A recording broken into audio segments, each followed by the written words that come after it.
Hey guys, how are you guys doing? I'm doing great. It is the first Thursday of my summer vacation. But guys, not just my summer vacation, my life vacation from teaching. And so, let me tell you, I spent it at a workers' comp doctor because, yeah, I took a really nasty tumble last month and it's left me with some knee problems. But that's not even the problem that I want to address today. In fact, let me tell you the good stuff first. So I was sitting on that doctor bed thing. I'm on vacation, I can't think. So I was sitting on the doctor bed, patient bed, checkout bed, whatever it's called. And I was looking at my legs, like staring at my legs, like in awe of my legs. And you're probably like, girlfriend, why? And it's not because there were bruises still showing on my knees. No, it was because I could see my ankles. Now, you're probably like, oh my gosh, she's a fat girl. She probably never saw her ankles before. Lies. One of the greatest things that I liked about my body was that my ankles did not disappear. However, over the last couple of years, my ankles were swollen. I didn't see my ankle bone. You know, it's like how people like to see their clavicles. I like to see my ankle bones. So I didn't see my ankles for like 2 years. My legs were that swollen. You could push them in and leave an indent of your finger. That's how terrible it was.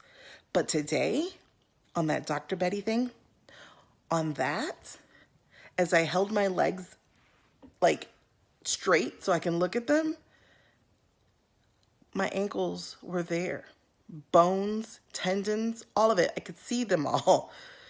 My ankles were skinny. And you're like, oh my God. So what? Let me tell you, so what? The reason my legs were swollen in the first place was because my blood pressure was up. The reason my blood pressure was up was because my stress level was up. And because, teacher life, unless you bring a bottle of water, you never have time to actually go drink water or use the bathroom or eat your lunch or do anything that is federally mandated, like take a break. We're not going to get there. All right, so anyway, I could see my ankles and I went, oh my gosh, Shaniqua. That's my name, by the way. I went, oh my gosh, Shaniqua, you're getting better. Not my knees, because those things still hurt, and not my foot, because, I slammed a chair, whatever. Like that wasn't getting better, but I was internally like getting better. I could see my ankles. Now, I just spent 3 minutes telling you about my ankles because there's a point to it, guys. When I realized that my legs were no longer swollen, I all of a sudden realized I didn't have a headache. I wasn't feeling dizzy. I wasn't feeling nauseous. My anxiety was down. And my stomach did not get cramps and other stuff. And I went, oh my God. Guys, now that I am no longer a teacher, now that I am no longer part of the DeKalb County School Board or any school board, now that I am no longer part of that abusive relationship with the education system, I'm getting better. And it only took a week. Like, I haven't had a nightmare. I used to have nightmares that I would drive the kids by accident off of like ramps and cliffs and freak out because I messed up. And I think that's because I felt the test pressure and all that kind of stuff, because I was like, I'm driving these kids off a cliff. Honestly, I'm going to tell you straight up, as an educator, I kind of no longer believe in the education system the way that it is. Obviously, I think education is a major key to a lot of things. However, it's not the only key. But we're not going to get there. I realized, though, that my health had drastically improved in 1 week. To the point where like I was like, oh my God, I need to get on a scale and see how much weight I lost now, since I'm not retaining water anymore. Like I was really excited about that. So here's my point. Teaching is dangerous to your health. I'm laughing, but it's the truth. It is the truth. I developed all my problems as a teacher, and it's not because I'm a fat girl. Lord, look at me, guys. Don't tell anybody, but I'm in my sleepwear.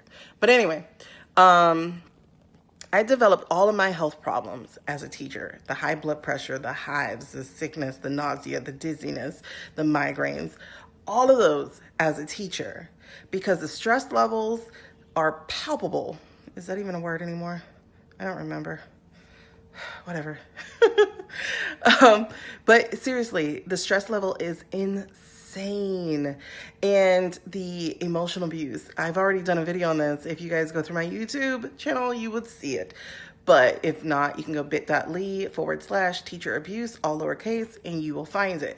But it's insane. It is absolutely insane. It is no wonder that half of the teachers flee in the first 5 years of teaching. And of those that flee in those first 5 years, some of them don't even finish the first year.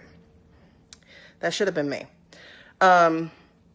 Because you do not know what you're getting into when you sign up to become a teacher. You have no idea the amount of pressure that lies there waiting for you the minute you swipe your ID and say, hey, I'm here. It's everybody, from the parents to the principals to the pupils to the programs to the policies. It's everybody.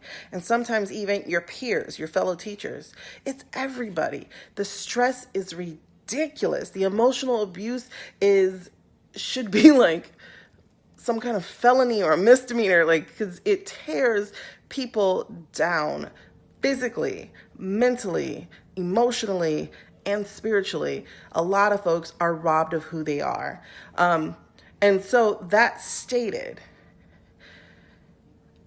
I don't believe in just giving problems, so I'm going to give solutions. We need teachers. Teachers are absolutely needed. We need somebody who is called and intelligent and creative to pour into our students, to uplift them where the world puts them down, to show them other avenues and other pathways that they could take. We need those teachers who will not only impart knowledge, but impart critical thinking and also question and make students question the things that they believe. We need those teachers, but we also need support. And I'm still including myself in this line. As a teacher, we need to support teachers. And I'm not talking about just parents. Parents, do your job, seriously though. But I'm also talking about administration. I'm talking about principals. I'm talking about fellow teachers, department chairs. Your teachers need support. And support is not just rah, rah, you're doing a good job. Support is administration. Take care of the problem children. And don't rely on your teachers to take care of the problem children.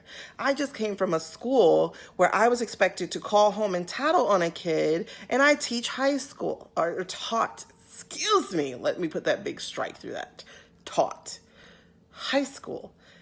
In high school, I'm not calling somebody's parent to tell on them. In high school, I'm going to talk to an administration or an administrator, whatever. God, I'm over it. And they're going to call a parent and talk to the parent, or actually do some kind of administrating, whatever. That's your job. If you have it as a discipline, that is your job. If you're the disciplinarian, that is your job. My job is to teach, to impart. I am not to be a behavior specialist. I'm sorry. And then guys, I actually taught a class of like 33 kids, and like 11 of those kids were inclusion kids. And inclusion kids, believe it or not, they don't need overcrowded classrooms, especially not in 9th grade.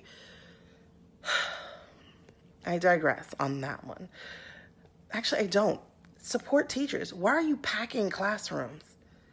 Why are you packing classrooms of children who have problems paying attention, who have ADD or some other kind of attention disorder or a learning disorder, or are just hormonal 14-year-olds who do not understand that high school is setting pretty much the stage for their next level?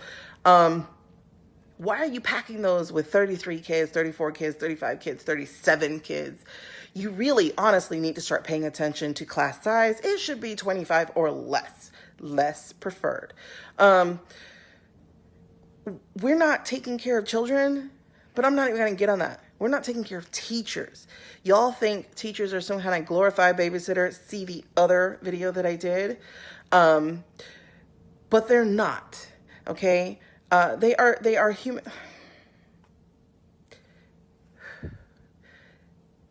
They are degreed professionals. They've attended four-year universities. Many teachers have gone on to get their master's as well as their doctorate degree. These people are highly educated, mostly. We're not going to get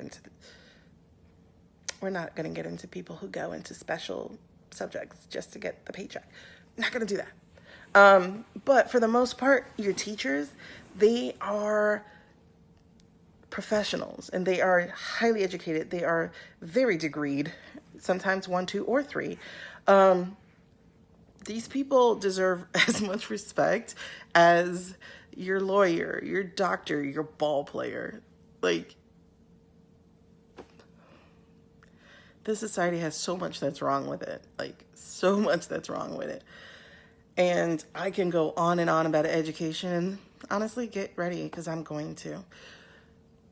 But we've got to start with taking care of our teachers, guys. I know so many teachers who've gotten cancer. And were not even aware that something was wrong with their body because they were used to living in a high stressful situation. Guys, I had I had appendicitis. I had to get an appendectomy in 2014. That was just 4 years ago. I had to do that and didn't even realize that I was having that problem. I thought I was just too anxious about going to work that day. There's something wrong with that when I don't even realize that I'm having a life or death situation because every day feels like one. And on that note, you guys are talking about the way that students feel about these school shootings. Ask a teacher. And it's not just about the kids being shot up. It's about us possibly not even going home to our own kids. I lived with a threat of fear every single day since these things became more normal. And I'm going to tell you straight up, I totally disagree with you arming a teacher. You know why? Because some of these teachers are just as jacked up as the students. And I mean that in a human way. They're going through life. I know some who were going through divorce. I know some who moved to the state with a partner or a husband and ended up in divorce, so they're by themselves. I know people who had sick parents that they weren't sure were going to make it every single day of their life. I know people who, myself, was facing eviction or had major car accidents and totaled out their car. Like, guys, we're human beings. But I'm going to tell you, the abuse is so real that a lot of us act like victims. We choose students over ourselves. And I'm going to tell you, you have one life. And that life, L-I-F-E, needs to be translated into L-Y-F. Love yourself first. Because my motto always was, I'm not protecting your children so that mine could not have a mom. I was making it home to my kids. And if your kids survived because I made it home, fine. That was absolutely a fine. But I was coming home to hug my babies, not just so that you could hug yours. I'm sorry. No, I'm not sorry. My kids did not deserve to have to grow up without a mom because she sacrificed herself for other people's kids. I've been doing that on a regular anyway. As a teacher, spending more time at school than I did with my own kids. Oh, I'm going to stop now because this is 15 minutes. But support a teacher while I continue looking at my awesome skinny ankles. I miss me. And I'm so looking forward to finding me again since I've left the classroom. So, get ready. I'm going to start spilling all the tea. Teacher time. Peace.